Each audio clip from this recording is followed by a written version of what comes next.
A couple of years after our first trip to Cuba, we embarked on our second.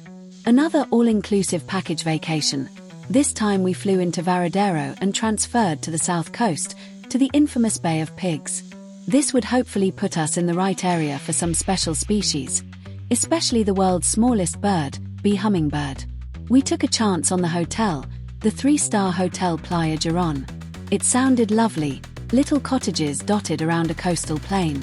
Reality was a fly-blown concrete cell with broken aircon. Still, it was nice to watch Antillean nighthawks displaying and feeding along the coast from our front porch. We would be picking up our hire car on the next morning and so wouldn't be stuck in the resort, which turned out to be a repurposed army barracks from just after the invasion. We were in the officers' married quarters apparently. The next morning, after breakfast, we took a walk in the grounds, enjoying this American kestrel of the Cuban form, which adorned the power lines.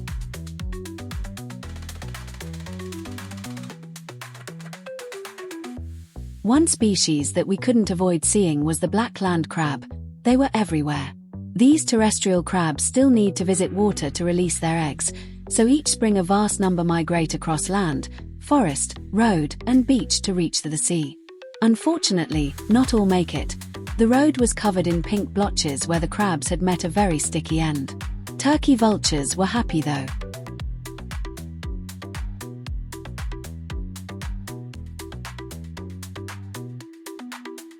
We were heading towards the small village of Playa Girón, from where we would pick up our car.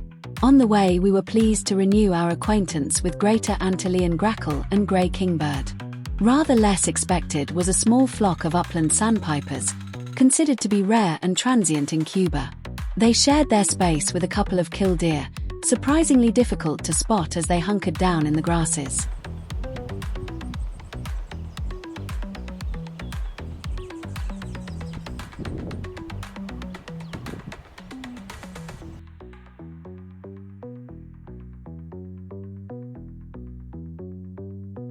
We also found western cattle egret here, appropriately amongst the cattle. Nearby, a small flycatcher species resolved into eastern wood pewee. We had dropped in to pick up the car, only to be told that it wasn't there, and to call back later. Oh well, we would explore a little further afield on foot. Some small farm tracks were excellent for insects, lizards, and birds. Cuban curly-tailed lizard was just the first of several excellent lizard species that we were to see on this trip.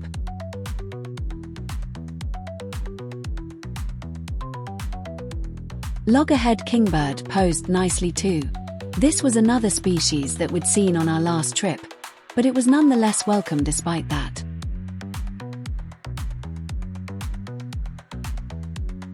This was different. A pair of rather colourful lizards turned out to be male and female Obus amava.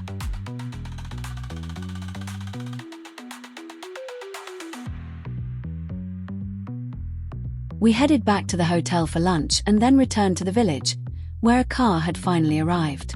Now we were free. We decided to take a trip to a very local reserve, Bermejas, which is famous for its quail doves. As we arrived, a tiny whizzing thing turned out to be a male bee hummingbird. Too fast to photograph, but at least we had seen it. The reserve keeper, Orlando, also arrived, and he was happy to take us for a stroll around his reserve, pointing out a Cuban tree boa which was snuggled under a step on the trail as we walked over it. La Sagra's flycatchers were more old friends from our last visit, but we certainly weren't complaining. On the northeast coast we had seen Oriente warblers, yellow with a grey head. They were not present here. Instead we would see the sister species, yellow-headed warbler, endemic to the far western side of the island. Orlando had the owls staked out, of course, and so we first went to see Cuban pygmy owl, sitting on a bare branch and giving us his belligerent stare.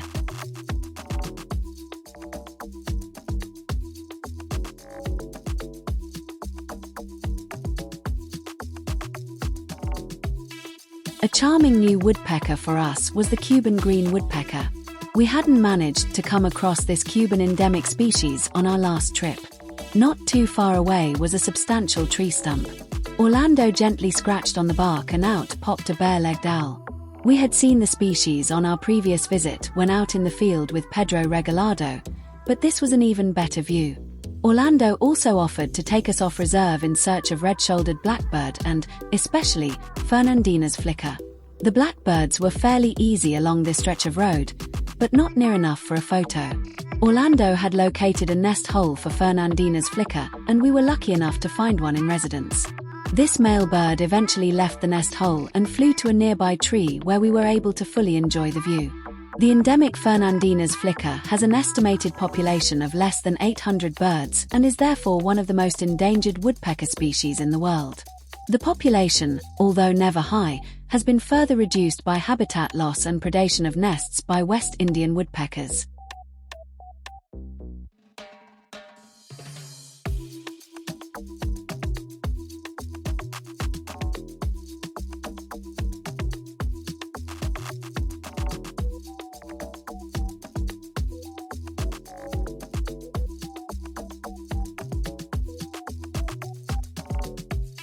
It was a good visit to Bermejas, but we hadn't seen any quail doves.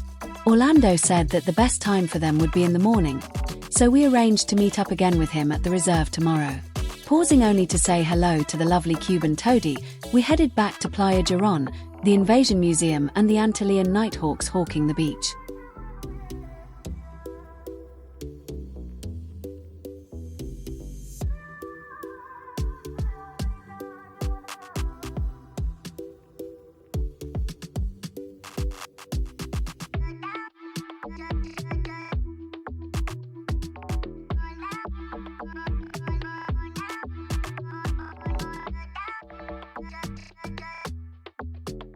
Next morning we headed back to Bermejas, met Orlando, and took up position behind his handmade quail dove hide.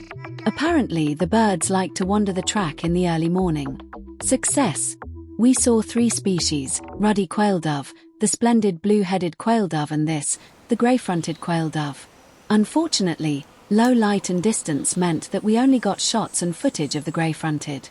There are 4 species of quail dove in Cuba, and with the Key West quail dove that we saw on our last trip, we had managed to see all of them.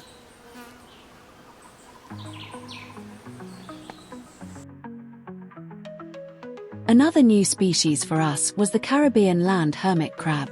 I don't think we would have noticed it if Orlando hadn't pointed it out. He moved the crab to full sunshine and waited. The crab obviously got too tight for its shell and so abandoned its temporary home and scuttled off towards the shade. If we had realized what Orlando was doing, we would have stopped him, but it was interesting to see what was inside the shell. We moved the snail shell back into the shade so that the crab could reclaim his home once he'd cooled down enough. We left Orlando now and continued to explore the reserve by ourselves, finding a couple of bathing red-legged thrushes in a forest pool.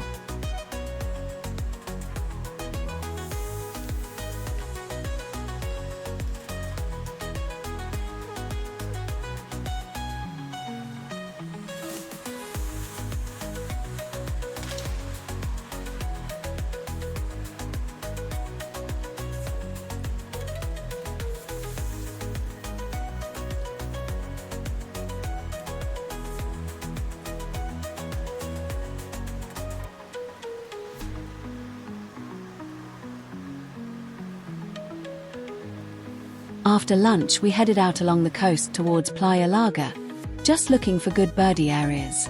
The Bay of Pigs, despite its reputation, is beautiful and not a pig in sight. More interesting lizards included this Habana anole.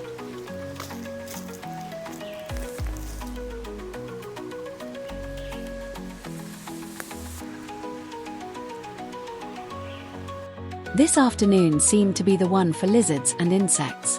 Next up was a Cuban snout butterfly, named for the elongated face. On the lizard front we were delighted to find Cabo Corriente's curly-tailed lizard here. Dragonflies were represented by a fine great pond hawk.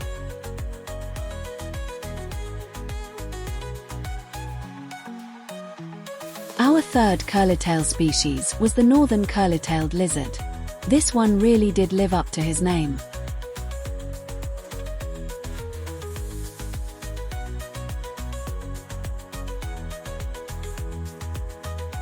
A second butterfly species was the Cuban leafwing.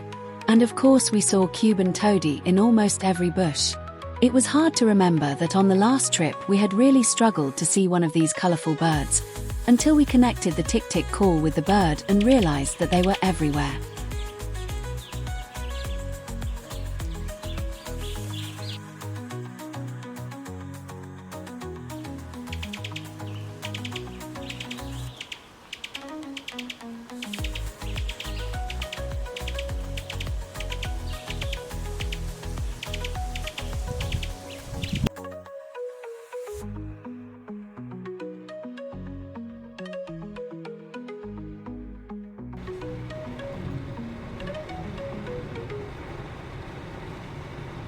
Next morning we decided on an away trip. We wanted to see olive-capped warbler and Stygian owl. La Guara Park, northwest of Havana, was the place for the warbler, so we would head there first. Although we were to be disappointed by the state of the park road, which was mainly pothole, loosely connected by tarmac. Not a place to take a little higher car, so no olive-capped warbler for us. We would hope to do better by heading for the Villa Saroa Hotel, another 3-star, so we were not expecting much. The staff were a little bemused by our arrival, but they had no problem letting us have a room for the night. What a difference from the Playa Girón. It was clean, comfortable, air-con worked, everything you need from a holiday hotel. It proved that Cuba 3-star hotels can do it, if they want to. We would be sorry to have to leave and head back to Playa Girón tomorrow.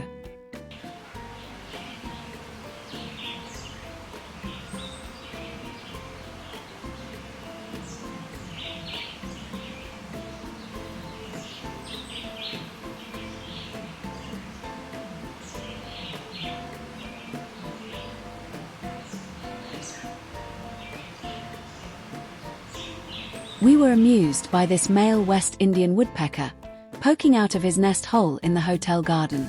The reason for staying at this hotel is that it was known to have Stygian owls in the grounds, in a stand of taller trees behind some of the cabins. We wouldn't be able to see them until it was dark, so we contented ourselves with a wander around the grounds to get our bearings. The hotel actually offered a resident bird guide, a great facility, so we booked him for an early morning walk on the next day. Then we headed out for a walk along a track leading to a mirador, or viewpoint, over the valley. There would be birds. First up was a splendid male red-legged honeycreeper in a tree at the side of the road.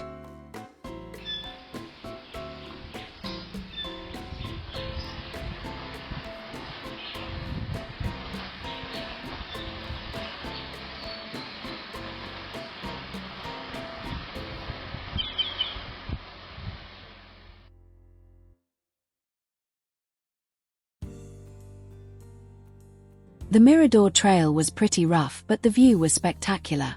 On the way back down we connected with the Cuban trogon, Cuba's national bird. It is one of those species that is very colorful but surprisingly difficult to see at times.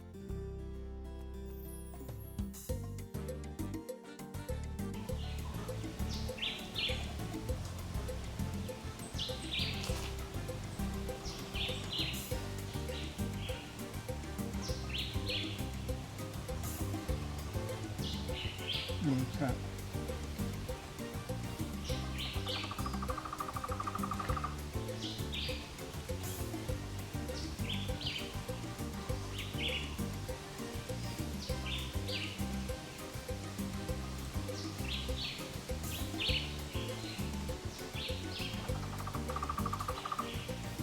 Back at the trailhead, a red-legged thrush was being pretty confiding too.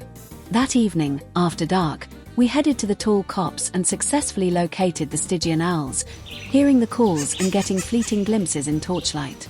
We were helped by a couple of the hotel security guards who came to check us out and stayed to hold the torches for us.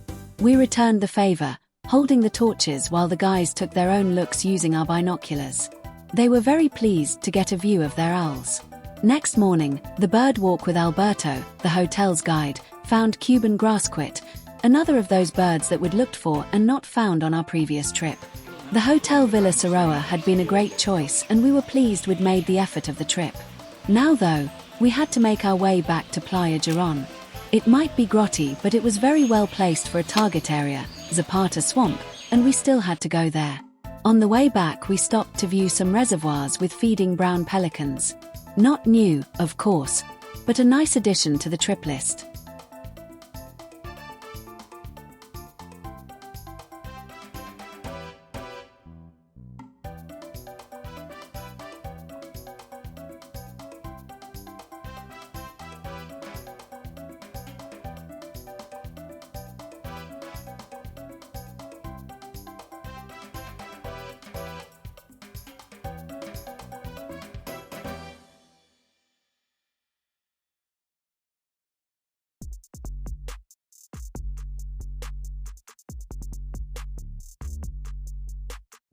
Back at Playa Girón, there was sufficient time for a nice walk, picking a lovely Cuban emerald hummingbird and another of those yellow-headed warblers, before it was time for dinner and bed. Tomorrow we were planning to visit Zapata, for which we would need to hire a guide from the government office in Playa Larga. A guide successfully hired, we headed to the swamp, looking for 3 endemics, Zapata sparrow, Zapata wren, and Zapata rail. We'd already seen the sparrow on the last trip, and the rail is almost mythical, so we really didn't expect that.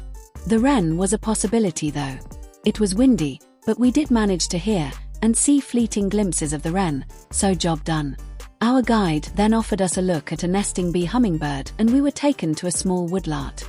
A little path led into the wood, and at one point we had to duck under an overhanging branch. We turned to see the tiny hummingbird nest on that very branch and a female bee hummingbird clinging to the nest. It was breathtaking. She had 2 pea-sized eggs and was incubating. The nest was an intricate construction of leaves, mosses, and spiders' webs. Simply amazing and a lovely encounter.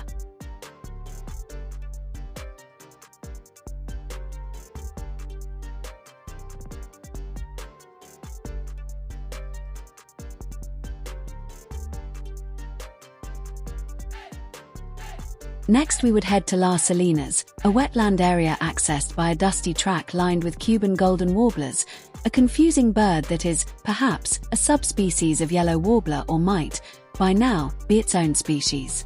The Salinas were a series of shallow pools, full of various waterbirds. We had fun here, while our guide headed off to talk to the security guards. That was fine. There was nothing here that we wouldn't be able to ID for ourselves.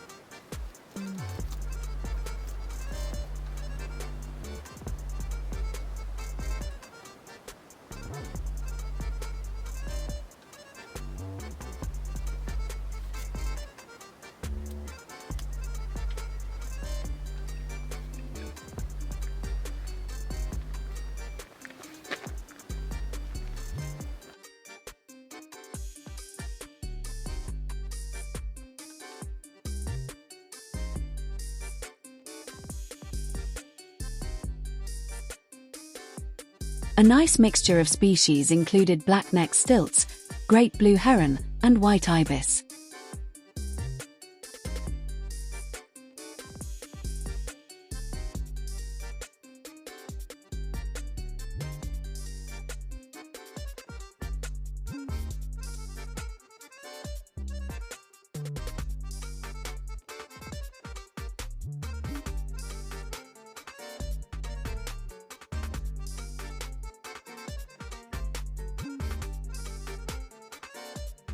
Snowy egrets were also present.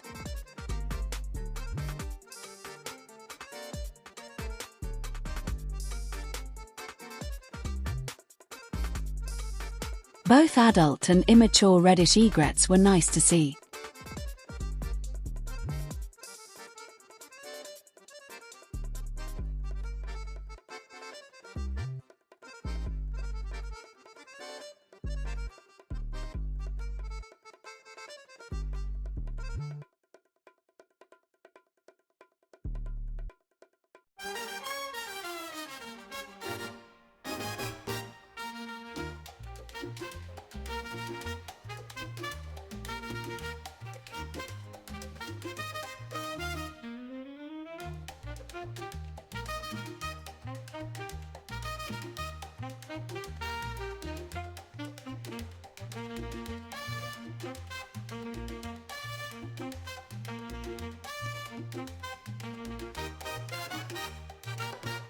And it was nice to see American flamingo for the trip list.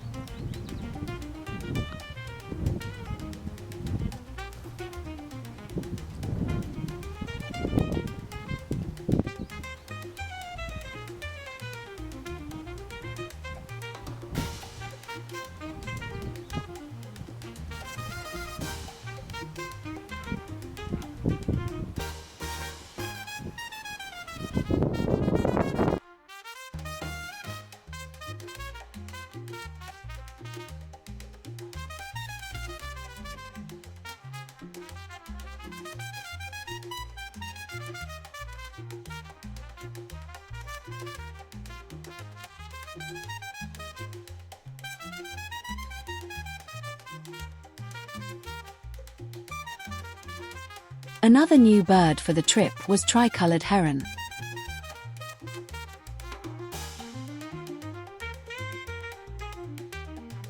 Green heron was also new for the trip, along with American white pelican. It was nice to get the pelican set.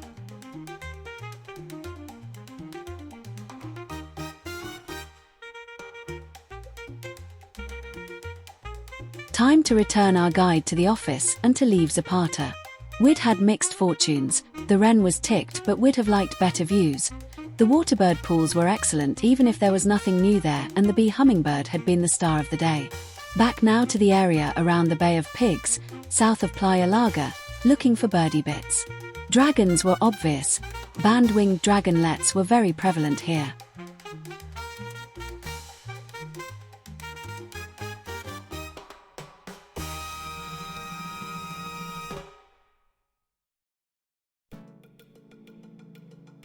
It was a relaxed afternoon, catching up again with pond hawks and Cuban curlitails, and finding a malachite butterfly.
That night we headed out to try and find Cuban nightjar, without any success, but when we pulled back into the hotel grounds, the car headlamps illuminated a short-eared owl sitting on the grass just behind our cabin.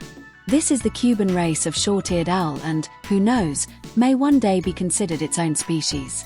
We were just pleased to see it and add it to the trip list.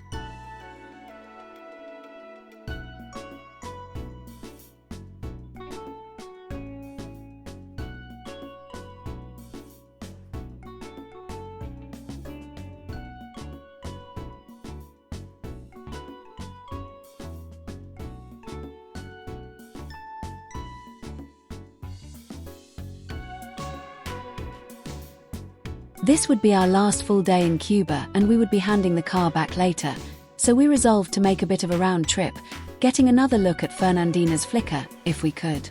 We were heading towards Orlando's nest hole site when we actually found our own bird sitting in a roadside tree.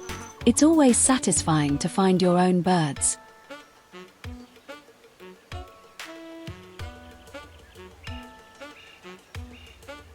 At Orlando's site, we found more flickers and this crested caracara running around in the field. We came across a reservoir and found a track running down to the water's edge. There was a mist hanging over the water and smooth-billed annies hanging out in the reed bed.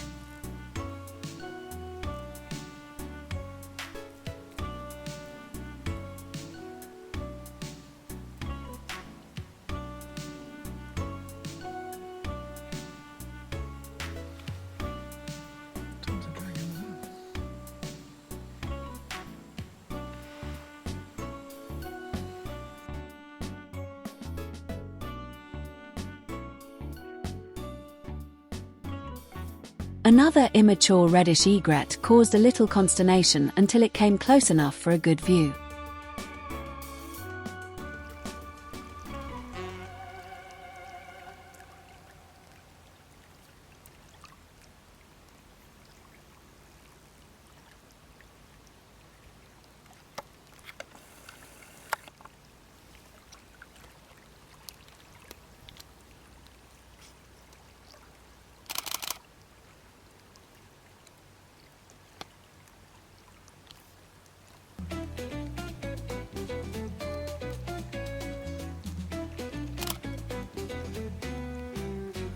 Returning to the hotel, we actually surrendered the car a little early, deciding to finish the afternoon on foot.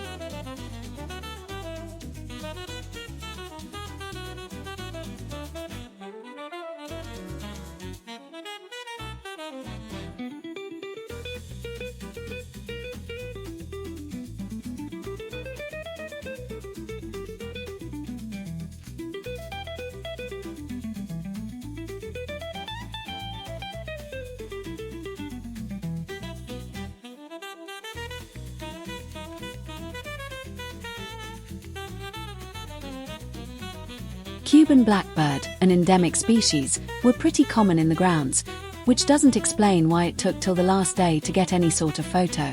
These birds are not present on the Keys, so we actually didn't see them on our last trip.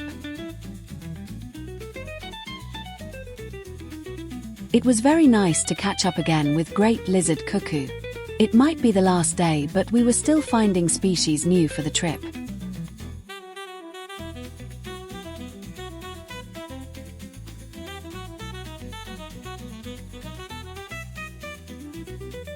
Not new for the trip, but this Cuban green woodpecker was certainly striking some excellent poses.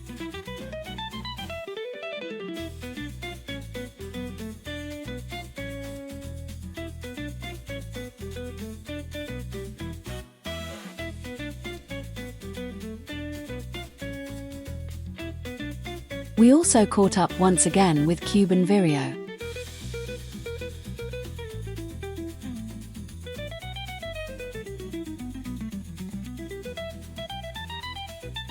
And black-whiskered vireo was a nice last day find to add to our Cuba list.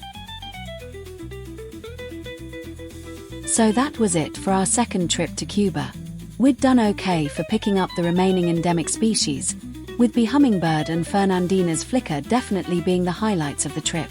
We don't recommend the Hotel Playa Girón, or at least not how it was in 2012. It might have improved since then, but we won't hold our breath on that. But it was handily placed for Zapata. We may never return to Cuba. We managed 166 species on the island in total, but there probably are not enough exclusive birds remaining to make a return worthwhile. We enjoyed the visits though. For more information about our trips, see our travelogue, available on Amazon. For a different wildlife experience, why not take a look at the Kenyan Birding Safari video series? We hope that you enjoyed our video. If so, please take a moment to like and subscribe to our channel. Make sure that you don't miss any of our wildlife videos. There are over 1,000 different bird species featured in them, along with animals, insects, and reptiles. Thanks for watching.